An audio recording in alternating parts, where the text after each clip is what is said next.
Family finds stray cat in their garage. But when the vet scanned it, they discovered something shocking. Gesplatterst. Act I, the setting of the soul. November settles into the suburbs like a held breath. I'm standing in my garage on a Tuesday evening, sorting through boxes we still haven't unpacked from the move 6 months ago when I hear it. A sound so soft I almost convince myself it's the wind finding gaps in the weather stripping. But then it comes again, a mewling cry, thin and desperate, coming from somewhere behind the storage shelves my wife keeps threatening to organize. The overhead light flickers the way it's been doing since we moved in, casting uncertain shadows across paint cans and garden tools and all the accumulated debris of a family trying to settle into a new life. We chose this house, a modest 3-bedroom, in a neighborhood that's seen better decades, because it was what we could afford after the layoff, after the medical bills, after everything that can go wrong in a life went wrong all at once. My daughter, Emma, is 7. She's inside right now, probably doing homework at the kitchen table, tongue poking out the side of her mouth the way she does when she's concentrating. My wife, Sarah, is working late again, picking up extra shifts at the hospital to cover what my reduced salary can't. This is our life now, smaller, quieter, held together with hope and duct tape and the belief that things have to get better eventually. The sound comes again. I set down the box I'm holding, Christmas decorations that won't see the light of day for another month, and move toward the back corner of the garage. The concrete floor is cold through my sneakers. The smell of motor oil and old cardboard fills my nostrils. Everything about this space feels temporary, like we're camping in our own lives, waiting for permission to really settle in. "Hello?" I call out, feeling foolish talking to what's probably a mouse or a bird that got trapped. Movement. A flash of something pale behind a stack of storage bins. I crouch down, pulling out my phone to use as a flashlight. The beam cuts through the dusty air, illuminating cobwebs and the silver backs of boxes labeled Kitchen and Emma's Toys in Sarah's neat handwriting. And there, pressed against the far wall, is a cat, not a kitten, a full-grown cat, white with patches of gray, its fur matted and dirty, ribs visible beneath its coat. It's curled into the smallest possible version of itself, yellow-green eyes huge in its gaunt face, watching me with a mixture of fear and something that looks like resignation. "Hey there," I say softly. "You okay?" The cat doesn't move, doesn't run, just stares at me with those ancient eyes, and I'm struck by the thought that this creature looks exactly how I feel most days, exhausted, cornered, trying to make itself small enough to avoid whatever blow is coming next. I back out slowly, not wanting to frighten it further, and head inside. Emma is exactly where I pictured her, multiplication tables spread across the kitchen table, her dark hair falling into her face. She looks up when I enter, and the hope that flashes across her features makes my chest tight. She's been asking for a pet since we moved, a dog, preferably. But she's not picky, just something to love that might love her back. "Dad, can you help me with number 7? I don't get what—" "There's a cat in the garage." She freezes, pencil hovering midair. "What?" "A stray. Looks like it's been living rough for a while. Scared, skinny, probably hungry." Emma is already sliding off her chair, homework forgotten. "Can we keep it, please? I'll take care of it, I promise. I'll feed it and brush it and clean the litter box every day and—" "Emma," I hold up a hand. "Slow down. We don't even know if it's friendly. And your mom? Mom loves cats. She had one when she was little. She told me, 'Please, Dad, please.'" There's something in her voice that cuts deeper than simple childhood wanting. A desperation that mirrors the look in that cat's eyes. Like maybe we're all just looking for something to hold on to? Some small piece of softness in a world that keeps taking things away. "Let's start with food," I say. "See if we can earn its trust." We find a can of tuna in the pantry and a shallow bowl. Emma insists on pouring milk into another bowl, even though I'm pretty sure cats aren't supposed to have dairy. We head back to the garage together, moving quietly like we're approaching something sacred. The cat is exactly where I left it, hasn't moved an inch. Emma gasps when she sees it. "It's so skinny," she whispers. "Yeah, been on its own for a while, looks like." We set the bowls down about 6 feet from where the cat is hiding, then retreat to the garage door to watch. For a long time, nothing happens. The cat just sits there, trembling slightly, watching us watch it. Then, slowly, it begins to inch forward, one paw, then another, testing the ground like it might give way beneath its weight. It takes 5 full minutes for the cat to reach the tuna. When it does, it eats with a desperation that's hard to witness. Not the dainty eating you see in cat food commercials, but the savage, efficient consumption of a creature that doesn't know when its next meal might come. Emma's hand finds mine, squeezes tight. "We're going to keep it, right?" she asks. "We'll see what your mom says." But watching that cat eat like every bite might be its last, I'm already making decisions that aren't entirely mine to make.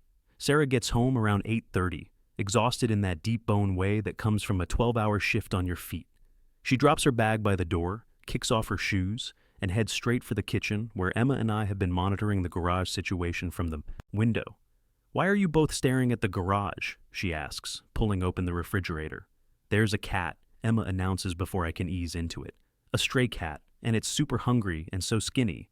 And Dad gave it tuna, and I think it's been living outside for a really long time, and can we keep it, please? I'll take care of it, and, Emma, breathe." Sarah looks at me over our daughter's head, and I can see the calculation happening behind her eyes. Another mouth to feed. Vet bills we can't afford. One more thing to worry about in a life already crowded with worry. But then Emma says, "It looks scared, Mom, like it doesn't have anybody." And something shifts in Sarah's expression. "Show me," she says quietly. We all troop out to the garage. The cat has retreated back to its corner, but it's cleaned both bowls completely. It watches our approach with wary alertness, ready to bolt if we make the wrong move. Sarah kneels down, and I'm reminded of why I fell in love with her in the first place. The gentleness. The way she approaches hurt things, animal or human, with a respect that acknowledges their pain without pity. "Hey, sweet thing," she murmurs. "Rough go of it, huh?" The cat's ears twitch. Its tail moves, just slightly.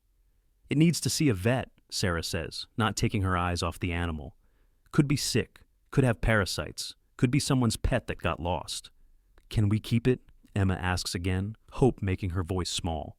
Sarah is quiet for a long moment. Then, "Let's start with getting it checked out. Make sure it's healthy. Then we'll talk about what comes next." It's not a yes, but it's not a no either. Emma takes it as a victory, already naming the cat in her head. I can see it happening, the way her lips move silently, trying out different options. That night, we set up a makeshift bed in the garage, an old blanket, a cardboard box turned on its side for shelter, fresh water, and more food. Emma wants to stay out there to keep the cat company, but Sarah draws the line. "It needs space, baby. We're still strangers to it. Give it time to feel safe." We go inside, and I watch Emma watch the garage from her bedroom window until Sarah makes her get ready for bed. Later, lying in the dark next to my wife, I hear myself say, "We can't really afford a cat right now." I know. Between the medications and the mortgage and Emma's school stuff, I know, Sarah says again, then softer. "But did you see Emma's face?" I did. I do. I keep seeing it. "First thing tomorrow," Sarah continues, "call Dr. Morrison's office, see if they can work us in. We'll figure out the rest as we go." It's how we've been living for months now. Figuring it out as we go, making small bets on hope that we can't quite afford, but can't quite not make either. I fall asleep to the sound of wind rattling the windows, and I dream. Image of yellow-green eyes watching me from the shadows. Act 2, The First Turning of the Trail, 10:22 Rabaw. Morning comes cold and gray, the kind of November day that makes you question why anyone chooses to live this far north. I checked the garage before work, expecting to find the cat gone, slipped out through some gap I didn't know existed. But it's still there, curled in the cardboard box, watching me with those unreadable eyes. The food bowl is empty again. That's something. "We're going to take you to the vet today," I tell it, crouching down. "Just to make sure you're okay. Emma's already in love with you, by the way. So if you could try not to be too feral, that would help." The cat blinks slowly. I take that as agreement. Sarah calls Dr. Morrison's office during her break at the hospital. They can squeeze us in at 4:30, assuming we can actually get the cat into a carrier. It's the assuming part that seems dubious, but Sarah picks up a carrier on her way home, along with a bag of cat food and a litter box that'll fit in the garage. "We're not keeping it," she reminds me when I raise an eyebrow at the supplies. "But if we are, we'll need these anyway." The logic is circular, but I don't argue. Emma comes home from school electric with excitement. She's drawn a picture of the cat during art class, a generous interpretation that makes the scraggly stray look like a purebred show cat. She's taped it to the garage door, a welcome sign for a guest who never asked to be here. Getting the cat into the carrier turns out to be surprisingly easy. Too easy, in retrospect. Sarah opens the carrier door, places some food inside, and the cat walks in like it's been doing this its whole life, like it knows the routine, like it's surrendering to whatever comes next. That was weird, right? I say as Sarah latches the door. Maybe it's been to a vet before, Emma offers. Maybe it used to have a family. The thought sits heavy. This creature that's been surviving in our garage might have once had a home, might have been loved, might have been lost by someone who's still looking. The drive to Dr. Morrison's clinic takes 15 minutes through late afternoon traffic. The cat is silent in the carrier, which sits in Emma's lap. She keeps whispering to it through the wire door, a steady stream of reassurance about how everything's going to be fine, how she'll take care of it, how it's safe now. I catch Sarah's eye in the rearview mirror. She's thinking what I'm thinking, that Emma has already attached herself to this animal in the way children do, with complete commitment and zero reservation. If this goes badly, if the cat is too sick or too feral, or belongs to someone else, it's going to break something in our daughter that's already been bent by too many disappointments. Dr. Morrison's clinic occupies a small strip mall between a nail salon and a tax preparer's office. The waiting room smells like antiseptic and dog treats. There's a family with a Labrador in the corner, and an elderly woman with a cat carrier that's making angry yowling sounds. Our cat stays quiet. Reynolds' family? A vet tech with kind eyes and purple scrubs calls us back. The examination room is small and efficient. Stainless steel table, posters about heartworm prevention, a scale for weighing animals. The tech, her name tag says Michelle, helps us get the cat out of the carrier and onto the table. Up close, in the fluorescent lighting, the cat looks even worse. Its coat is dull and matted. There's a scar across its left shoulder. Its eyes are cloudy in a way that makes me think of cataracts. It stands on the table with a kind of dignified exhaustion, letting Michelle run her hands over its body, checking temperature and looking in its ears and all the routine things vets do. "How long have you had him?" Michelle asks. "Him?" Emma perks up. "It's a boy?" "Yep, and he's been neutered, so he's definitely had some human care at some point." Michelle makes notes on her tablet. "You said you found him in your garage?" "Yesterday," Sarah confirms. "He looks like he's been on his own for a while." "Yeah, he's underweight, probably dehydrated. I'm seeing some dental issues, and his coat suggests parasites or poor nutrition.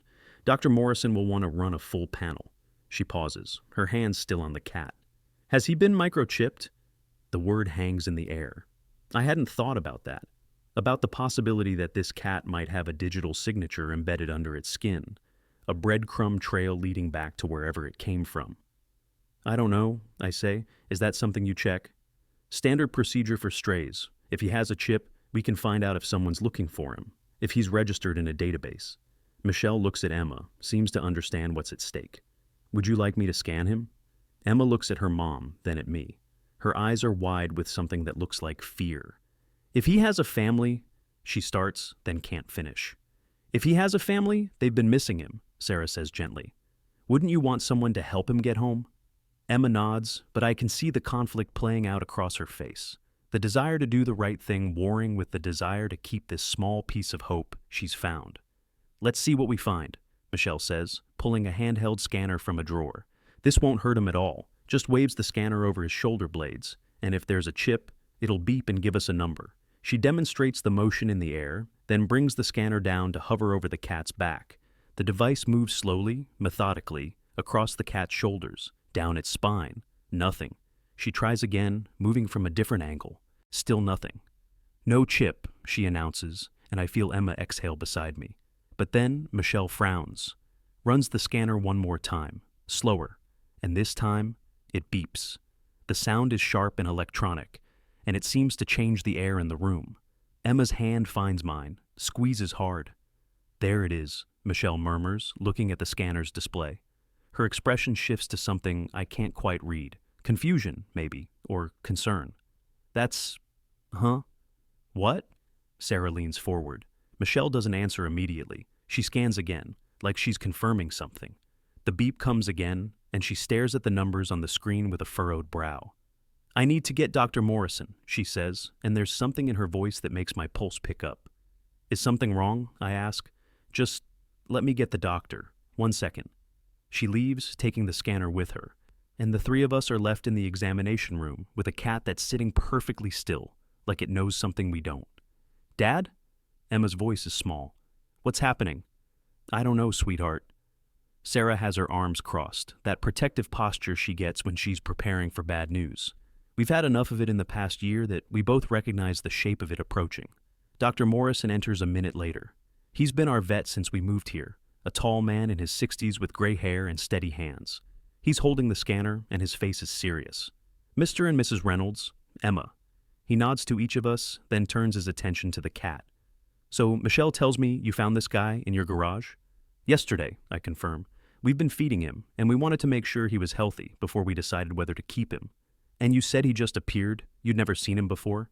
Never. Why? What's wrong? Dr. Morrison runs the scanner over the cat one more time. Beep. He looks at the readout, then at us. This microchip, he says slowly, it's registered to a cat named Orion, which would be normal, except the registration shows that Orion died 4 years ago, in California. The words don't make sense. I try to arrange them into an order that does. I don't understand, Sarah says. The cat's dead, but the chip is here? That would be my confusion as well. Dr. Morrison sets the scanner down. Microchips are permanent. They don't get reused. When a pet dies, the chip stays with them. So either this cat isn't actually dead, and there's been some kind of clerical error, or what, I ask. Or someone removed the microchip from a deceased animal and implanted it in this one. Silence falls over the room like snow. Emma breaks it. Why would someone do that? It's the same question I'm asking, and the possible answers are making my skin crawl. Michelle has returned, standing in the doorway, and she and Dr. Morrison exchange a look that's clearly communicating something they don't want to say in front of a 7-year-old. Can I speak with you both privately for a moment? Dr. Morrison asks, gesturing to the hallway. Sarah looks at Emma. Stay here with the cat, baby. We'll be right back. We step into the hallway, and Dr. Morrison closes the exam room door most of the way. Look, he says quietly, I don't want to alarm you, but this is a red flag. Microchip fraud is a real thing. People steal pets, swap the chips to hide their origin, then sell them or use them for breeding. Or sometimes it's part of an animal fighting operation. They use the wrong chips to obscure the animal's history. The implications are sinking in, cold and heavy. You think this cat was stolen? Sarah asks. I think this cat has a story that doesn't add up. And the fact that he's underweight, scarred, and showed up in your garage out of nowhere? Dr. Morrison shakes his head. I'm obligated to report this to animal control. They'll want to investigate. But what happens to the cat? I'm thinking of Emma in that room, already planning a future with an animal that might be evidence in some kind of crime. That depends on what they find. If he's stolen property, he'll be returned to his owner. If he's part of a criminal situation, he'll likely be seized as evidence. If it's just a bizarre mix-up, he shrugs. Then maybe you get to keep him. I look through the crack in the door. Emma is sitting on the floor now, talking softly to the cat, who has somehow made his way off the table and is sitting next to her. The image is so gentle, so fragile, that I want to close the door on everything else and just let them have this moment. How long will the investigation take? Sarah asks. Could be days, could be weeks. Dr. Morrison's expression is sympathetic. I'm sorry, I know this isn't what you wanted to hear, but we have to do this by the book. We return to the exam room, and I watch Emma's face as we explain that we need to leave the cat here for now, that there are some questions about where he came from, that animal control needs to get involved. I watch hope flicker and dim like a candle in wind. But he'll be okay? She asks. He won't be hurt? He'll be safe, Dr. Morrison promises. I'll take good care of him until we figure out what's going on. Emma kneels down and wraps her arms around the cat. It tolerates the embrace, even leans into it slightly. And I realize this animal has been touched by affection before, has known love, even if it lost it somewhere along the way. I'll come back for you, Emma whispers to him. I promise. The drive home is quiet. Emma stares out the window, processing disappointment in that internal way she has, and Sarah holds my hand across the center console, her grip tight with shared worry. We don't know it yet, but that microchip scan has just opened a door to something none of us could have anticipated. Act 3, The Hard Miles, 22 G36 expiries. The animal control officer shows up at our house 2 days later. Her name is Officer Patricia Chen, and she's younger than I expected, mid-30s with sharp eyes and a no-nonsense demeanor that probably serves her well in a job that deals with both animals and the humans who fail them. She's carrying a folder that looks ominously thick. Mr. Reynolds, I'm here about the cat you found. We sit at the kitchen table, Sarah, myself, and Officer Chen. Emma is at school, which is probably for the best. Sarah has her hands wrapped around a coffee mug she's not drinking from, and I'm trying to read Officer Chen's expression for clues about where this is heading. So, Chen begins, opening her folder. Dr. Morrison was right to flag this. The microchip in that cat is complicated. Complicated how? Sarah asks. The chip is registered to an orange tabby cat named Orion, owned by a woman named Margaret Holbrook in San Diego. According to records, Orion died in October 2019 from kidney disease. Mrs. Holbrook paid to have him cremated, ashes returned, the whole thing. Chen pulls out a document. The microchip company has her signature on the death certificate documentation. So how does her dead cat's chip end up in a white cat in our garage? I ask. That's what I'm trying to figure out. Chen flips to another page. I contacted Mrs. Holbrook yesterday. She's 73, lives alone, still grieving her cat 4 years later. When I told her we'd found a chip registered to Orion, she broke down. Thought maybe there'd been a mistake, that her cat was somehow still alive. Sarah closes her eyes briefly. I can see her imagining it, the hope, the crushing disappointment. But when I described the cat we found, Chen continues, she confirmed it wasn't Orion. Different color, different markings. She was devastated all over again. So someone stole her cat's chip? I'm trying to follow the logic, but it keeps slipping away from me. That's one theory, but here's where it gets weird. Chen pulls out a photograph. This is the cat you found, right? The one currently at Dr. Morrison's clinic? We look at the photo. It's definitely him. The white coat, the gray patches, the weary eyes. That's him, Sarah confirms. Chen nods, then pulls out another photograph. This is a missing cat poster from 18 months ago. Owner lives about 40 miles from here, reported his cat missing in May of last year. She slides the second photo across the table, and my breath catches. It's the same cat, same markings, same coloring, but healthier, well-fed, loved, sitting on a blue couch with a child's toy in the background. His name was Ghost, Chen says. Belonged to a family named, the Prices. Father, mother, 2 kids. They posted all over social media, put up flyers, offered a reward, searched for months, eventually had to accept he was gone. Stolen, hit by a car, taken by a coyote. Who knows? Sarah is staring at the photograph. So this is their cat. We need to give him back. Normally, yes, absolutely. Chen's expression darkens. But the Price family's house burned down 8 months ago. Electrical fire. Started in the middle of the night. Mr. Price and both children made it out. Mrs. Price didn't. The air goes out of the room. Oh my God, Sarah whispers. Mr. Price and the kids moved to Oregon to live with his parents. When I called him yesterday, Chen pauses. He said he couldn't take the cat, said it would be too painful, too many memories, said his kids are still in therapy, they're barely holding it together, and bringing Ghost back would just be another reminder of everything they lost. I'm trying to process this, trying to connect the dots between a dead cat in California, a missing cat from a tragedy, and the animal currently sitting in a vet's office waiting for someone to decide his fate. So, whose cat is it? I ask. Legally, still the Price's, unless Mr. Price officially surrenders ownership. But he's indicated he's willing to do that if I can find a good home for Ghost. Chen looks between us. Which brings me to why I'm here. You've already been caring for him. Your daughter clearly bonded with him. Dr. Morrison says he's healthy, malnutrition and parasites, but nothing that won't heal with proper care. If you're interested, I can facilitate the transfer of ownership. It should be good news. It should feel like a happy ending. But there's something in Chen's expression that tells me we're not done yet. What about the microchip? Sarah asks. Why does this cat have a dead cat's chip in him? That, Chen says heavily, is what keeps me up at night. She pulls out more documents. These ones look like veterinary records, police reports, pages dense with text that I can't read from this angle. Over the past 3 years, Chen explains, we've had 7 cases in this region of pets going missing under suspicious circumstances. 3 dogs, 4 cats, all from different neighborhoods, different socioeconomic areas. Nothing connecting them except that they all had microchips, and they all vanished completely. You think they're connected? I'm starting to feel like we've stumbled into something much darker than a simple stray cat situation. 6 months ago, a puppy mill got raided 2 counties over. Horrible conditions, animals in cages, the whole nightmare scenario. When they scanned the animals, they found that several of them had microchips that didn't match their species or physical descriptions. A German Shepherd with a chip registered to a Chihuahua, a cat with a chip for a rabbit. Someone was swapping chips to hide the animal's origins. Sarah's hand finds mine under the table.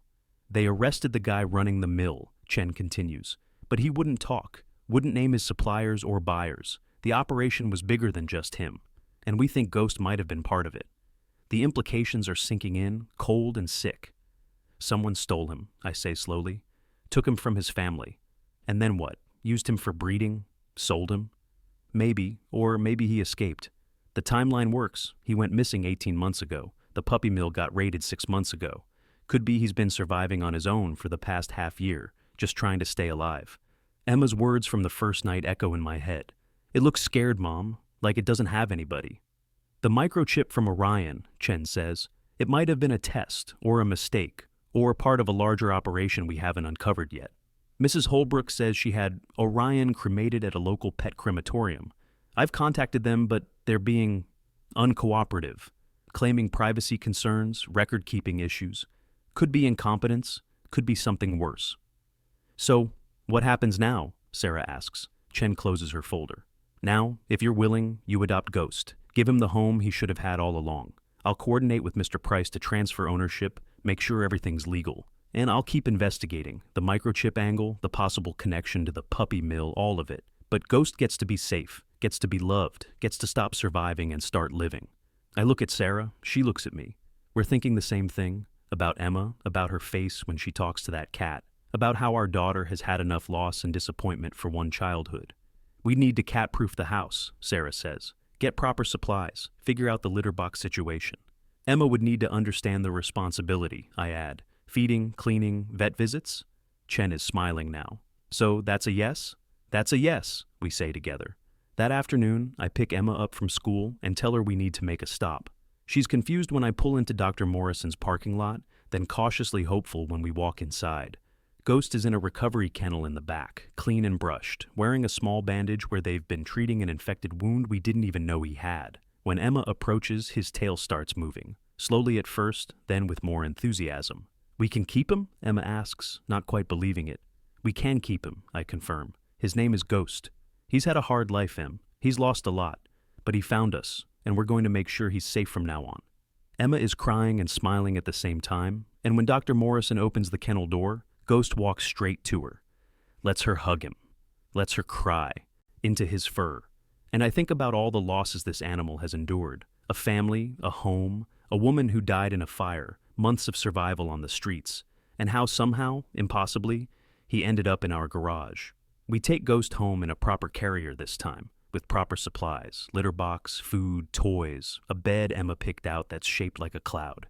He explores the house cautiously at first, then with growing confidence, like he's remembering what it means to be an indoor cat, to be safe. That night, Emma falls asleep on the couch with Ghost curled up beside her, and Sarah takes a photo that I know we'll look at for years to come.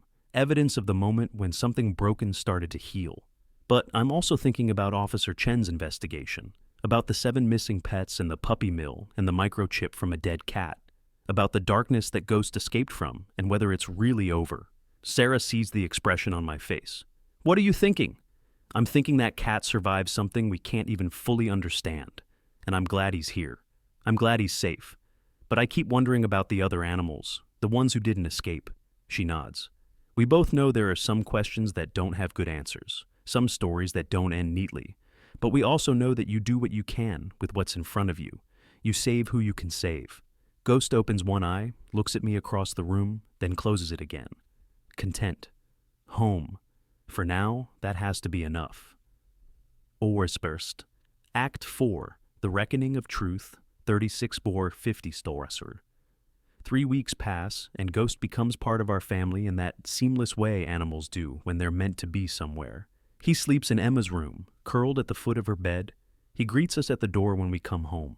He's learned the sound of the can opener, the routine of breakfast and dinner, the specific spots in the house where the sun hits just right in the afternoon. He's gained weight, his coat has regained its shine, and the fearful, cornered look in his eyes has been replaced by something calmer. Not quite peace, I don't know if he'll ever have that completely, but a watchful contentment. Emma has blossomed too. Having something to care for, something that depends on her, has given her a purpose that translates to better focus at school, more confidence in herself, a lightness that had been missing since the move. Sarah and I watch her with Ghost and see healing happening in real time. But then Officer Chen calls. It's a Tuesday evening. Emma is doing homework, Ghost supervising from his perch on the kitchen counter. Sarah is making dinner. I'm sorting through mail when my phone rings. Mr. Reynolds, it's Patricia Chen. Do you have a few minutes? I step out onto the back porch, closing the door behind me. Something in her voice tells me this isn't a casual update. I found something, she says without preamble. About the crematorium, about Orion's microchip, and it's bad. I sit down on the porch steps. Tell me. The crematorium that handled Orion, Peaceful Pause, Pet Cremation, they've been operating for 8 years. Small business, 2 employees, hundreds of cremations annually, seems legitimate on the surface. But when I pushed harder, got a warrant to examine their records, we found discrepancies. What kind of discrepancies? The kind where microchips that should have been destroyed with the animal's remains were instead removed and sold. There's a black market for clean microchips, Mr. Reynolds. Chips with no criminal history, no red flags. Puppy mills, pet theft rings, illegal breeding operations. They all need ways to disguise stolen animals. A chip from a legitimately deceased pet is perfect. The registration is real, the paperwork checks out, but the animal attached to it is completely different. I feel sick. How many? Best estimate? Over 200 chips in the past 3 years. 200 dead pets whose identities got stolen and used to hide crimes. The number is staggering. I think about Mrs. Holbrook crying on the phone about her dead cat, not knowing that someone had desecrated even that small piece of him. The owner of Peaceful Paws, guy named Derek Simmons, he's been arrested. But he's just one piece. The chips were sold to middlemen who distributed them to the actual criminal operations. We're talking about a network that spans multiple states. And Ghost? Ghost had Orion's chip implanted somewhere between when he was stolen and when he escaped from wherever he was being held. We're trying to trace the specific location, but it's complicated. These operations move around, keep everything off the books, use cash transactions. It's possible we'll never know exactly what happened to him. I'm quiet, processing. Behind me, through the window, I can see Ghost jump down from the counter, weave between Emma's legs. He looks so normal, so domestic. It's hard to reconcile that peaceful scene with the horror Chen is describing. There's something else, Chen continues, and her voice drops. The puppy mill that got raided 6 months ago? We thought it was the end of the operation. But new information suggests it wasn't the main facility. It was just a satellite location. The real operation is still running. Where? We don't know yet, but we're getting closer. And Mr. Reynolds, some of the animals we found at that raided facility, they had injuries consistent with fighting. Dog fighting specifically, but also signs of other abuse. These people aren't just breeding animals for profit. They're using them for entertainment, for gambling. My hands are shaking. I set the phone down, put it on speaker so I can press my palms against my knees. Ghost has scars, I say quietly. Dr. Morrison mentioned them, the one on his shoulder. Others. I know, I've seen his medical records. Chen pauses. I don't want to speculate about what he went through, but whatever it was, he survived it. And now he's safe. Focus on that. But I can't. I'm thinking about the 18 months between when Ghost disappeared from the Price family and when he showed up in our garage. 18 months of unknown horrors, of survival, of somehow maintaining enough trust in humans to walk into a stranger's garage and ask for help. What do you need from us? I ask. Nothing right now. Just keep loving him. Keep giving him the life he deserves. If we break open this operation, if we find the location, we might need Ghost as evidence, to show the pattern, to help identify other stolen animals. But that's down the road. For now, he's yours. After we hang up, I sit on the porch for a long time, watching the sun set through the trees that line our property. The same trees Ghost might have hidden in before finding our garage. The same yard he surveyed, trying to determine if this was a safe place or just another trap. Sarah opens the door, sees my face. What happened? I tell her everything. Watch her process the same horror, the same anger, the same helpless rage at a world where people profit from animal suffering. Should we tell Emma? She asks. Not the details, not yet, maybe not ever. I stand up, joints creaking. She knows he had a hard life. That's enough. She doesn't need to know about the fights or the breeding or the theft ring. She just needs to know he's safe now. That night, I can't sleep. I go downstairs around 2 a.m, pour a glass of water, stand in the kitchen in the dark. Ghost appears from nowhere, that silent cat movement that still startles me sometimes, and sits at my feet, looking up. Hey buddy, I whisper, crouching down. Can't sleep either? He headbutts my hand, and I stroke his fur. In the dim light from the street lamp outside, I can see the scar on his shoulder, can see others that Dr. Morrison pointed out. Small marks that tell a story Ghost can't speak. I'm sorry, I tell him. I'm sorry for whatever you went through, for whoever hurt you, for the family you lost and the life you should have had. Ghost purrs. It's a rusty sound, like he's out of practice, but it's there, a small vibration of contentment against my palm. But you're here now. And I promise you, my voice catches, I promise you, no one will ever hurt you again. No one will take you, you're home, you're ours, and we're not letting go. He climbs into my lap, this full-grown cat who's too big for laps but doesn't care.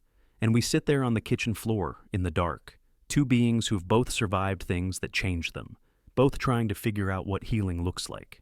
The next morning, Officer Chen calls again. "We found it," she says, and there's triumph in her voice. The main facility. It's an abandoned industrial complex about 60 miles from you. We're going in tomorrow with a multi-agency team. Animal control, police, FBI, because it crosses state lines. This is the real thing, Mr. Reynolds. This is where it all happens. What do you need from me? Nothing, but I thought you'd want to know. That ghost story, it's helping us stop this. The paper trail from his chip, the connection to the crematorium, it all led us here. He's a witness, in a way. His survival means something. After she hangs up, I look at Ghost, who's eating breakfast like it's the most important thing in the world. And I think about how resilient life is, how something can be broken and abused and traumatized and still find the strength to walk into a stranger's garage and ask for help, how survival itself is an act of defiance. Ok. Act 5, The Trail Behind Us, 50 Sour 60 Svarad. The raid makes the national news. Sarah and I watch the coverage on the evening news 2 days later. Emma already in bed. Ghost asleep on the couch between us. The footage is grainy, shot from helicopters hovering over the industrial complex. Police vehicles, animal control vans, officers in tactical gear. The crawl at the bottom of the screen reads, "Multi-state animal fighting ring busted. Over 200 animals rescued." The reporter's voice is grave. What officials are calling one of the largest organized animal cruelty operations ever uncovered. The facility, operating under the guise of a legitimate kennel business, was actually a hub for illegal breeding, dogfighting, and pet theft. Animals were stolen from families across multiple states, their microchips altered or replaced to hide their origins. Sarah's hand finds mine. The coverage continues, showing blurred images of animals being carried out, dogs, cats, even some exotic birds. The reporter interviews Officer Chen, who looks exhausted but satisfied. This operation had been running for at least 5 years, Chen says into the camera. They were sophisticated. They had networks in place for stealing animals, for falsifying records, for moving them around to avoid detection. But they made mistakes, and one of those mistakes led us here. "Can you tell us what kind of mistake?" the reporter asks. Chen's expression becomes thoughtful. "A cat showed up in a family's garage, just a stray looking for help. But when we scanned him, his microchip told a story that didn't make sense. And when we pulled that thread, the whole operation unraveled." The camera cuts back to the studio, but Sarah mutes it. We sit in silence, processing what we just heard. Ghost, oblivious to his role in this drama, stretches and resettles, his paw landing on my leg. "He's a hero," Sarah says softly. "In his way." "He's a survivor," I correct. There's a difference. Over the next weeks, more details emerge. The facility had been running multiple operations, dogfighting rings where people bet on matches to the death, breeding mills where animals were kept in cages barely larger than their bodies, and a sophisticated theft operation that targeted specific breeds for resale. The scale is staggering. The cruelty is overwhelming. 17 people are arrested. More arrests are expected. Officer Chen comes by the house one Saturday afternoon to give us an update in person. Emma is at a friend's house, and Ghost is sleeping in a patch of sunlight in the living room. "The animals we rescued are in the process of rehabilitation," Chen tells us over coffee. "Most of them will be adoptable eventually. Some are too traumatized and will need sanctuary placement. A few," she pauses, "a few probably won't make it. Too much damage, physical or psychological." "And the people responsible?" I ask. "Facing charges that range from animal cruelty to racketeering to theft. The lead organizer, guy named Marcus Vane, he's looking at 20 years minimum. Others will get less, but they'll all serve time." Chen sets down her cup. "None of it brings back the animals who died. None of it erases the suffering. But it's something." Sarah is watching Ghost sleep. "How many cats like him were there?" 37 cats total. Most were being used for breeding. Purebreds they'd stolen and were selling kittens from. A few, like Ghost, were in the fighting operation. Fighting? I feel my stomach drop. Cat fighting? It's not as common as dog fighting, but it exists. They'd pit cats against each other, or against small dogs, take bets. Ghost scars? They're consistent with that kind of abuse. Sarah leaves the room. I hear the bathroom door close, hear water running. She's giving herself a moment to process the horror away from our guest. Why didn't you tell us before? I ask Chen. Because knowing doesn't help. Because ghost is healing, and sometimes the kindest thing we can do is let the past stay in the past. She looks at the sleeping cat. But you asked, so I'm being honest. He fought, he survived, and somehow he escaped and found you. That's the story that matters. When Sarah returns, her eyes are red, but her face is composed. Is there anything Ghost needs? Specialized care? Therapy? He's getting it. Just by being here, by being loved, by having routine and safety. Chen stands preparing to leave. Animals are resilient in ways that constantly surprise me. They don't dwell on trauma the way humans do. They live in the present. And Ghost's present is good. That's what will heal him. After Chen leaves, Sarah and I sit with Ghost. He's woken up, is padding around the living room, investigating a toy mouse Emma left on the floor. He pounces on it with the enthusiasm of a kitten, and it's impossible to reconcile this playful creature with the horrors we know he endured. I keep thinking about the Price family, Sarah says, the kids who lost their mom and their cat in the same year, about how much loss one family can carry. Me too. Do you think we should reach out, let them know Ghost is okay? I consider it. Chen said Mr. Price didn't want him back, that it would be too painful. I know, but maybe just a photo, just so they know he landed somewhere good. That night, I compose an email. It takes me an hour to find the right words. Dear Mr. Price, my name is David Reynolds. My family has been given the privilege of adopting Ghost. I understand from Officer Chen that you've been through an unimaginable tragedy, and I want you to know that I'm not reaching out to cause any pain or reopen any wounds. I just wanted you to know that Ghost is safe, he's healthy, he's loved. My 7-year-old daughter Emma talks to him every day, and he sleeps at the foot of her bed every night. He has toys and treats and a window seat where he watches birds. He purrs now, not all the time, but sometimes. He's healing. I don't know if knowing this helps or hurts, but if it were my cat, I'd want to know that somewhere he's okay, that the story didn't end in tragedy. I'm so sorry for your loss. I'm sorry for all the losses you've endured, and I'm grateful, more than I can express, that Ghost found his way to us. With sympathy and respect, David Reynolds. I attach a photo, Emma and Ghost on the couch, his head tucked under her chin, both of them looking peaceful. Then I send it before I can overthink it. 3 days later, I get a response. Mr. Reynolds. Thank you for your email. I wasn't sure I wanted to see a photo of Ghost. I've been trying hard to move forward, to not look back at everything we lost. But your daughter's face in that picture, she looks like my daughter used to look with Ghost, before everything fell apart. I'm glad he found you. I'm glad he's okay. My kids asked about him for months after he disappeared, and I never had a good answer. Now I can tell them he's with a little girl who loves him. That helps more than you know. We named him Ghost because he was so quiet, moved so silently through the house, but also because my wife said he was like a guardian spirit, always watching over the kids, always there when they needed comfort. I hope he does that for your daughter. I hope he gives her what he gave mine. Thank you for taking care of him. Thank you for writing. Joseph Price. I show the email to Sarah, and we both cry. Then I show it to Emma, explaining that Ghost had a family before, kids who loved him, a life that ended sadly. But he has us now, Emma says, matter of fact in the way children can be. And we have him, and that's good, right? That's very good, I confirm. Months pass. Ghost continues to heal, continues to integrate into our lives so completely that it becomes hard to remember what the house was like without him. He has his quirks. He doesn't like raised voices, gets nervous when doors close too loudly, sometimes wakes up hissing at nightmares we can only imagine. But these moments become less frequent. Emma's teacher comments on how much more confident she seems, how she's been writing stories about animals, about rescue and survival and second chances.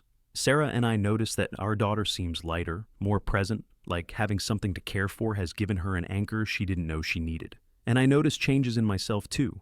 The financial stress is still there. It doesn't magically disappear, but somehow it feels more manageable, like Ghost's presence is a daily reminder that survival is possible, that resilience isn't just a word, that sometimes the broken things do heal. One evening, almost a year after Ghost first appeared in our garage, I'm sitting on the back porch.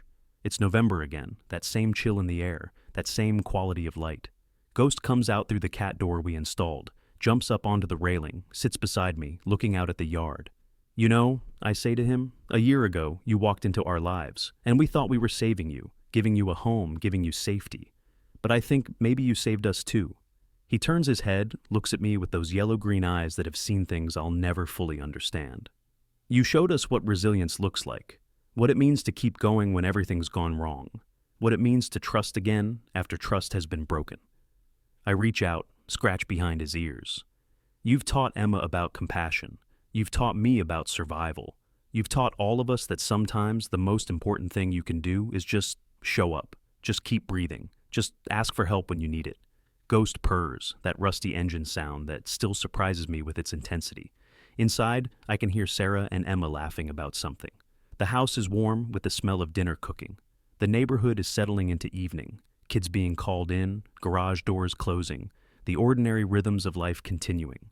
And I think about all the random chances that had to align for Ghost to end up here. The theft, the escape, the months of survival, the choice to walk into our specific garage on that specific night, the microchip that should have stayed with a dead cat in California, the investigation that uncovered an empire of cruelty, all of it leading to this moment, this quiet, ordinary moment of a man and a cat on a porch, watching the light fade. Welcome home, Ghost, I say quietly.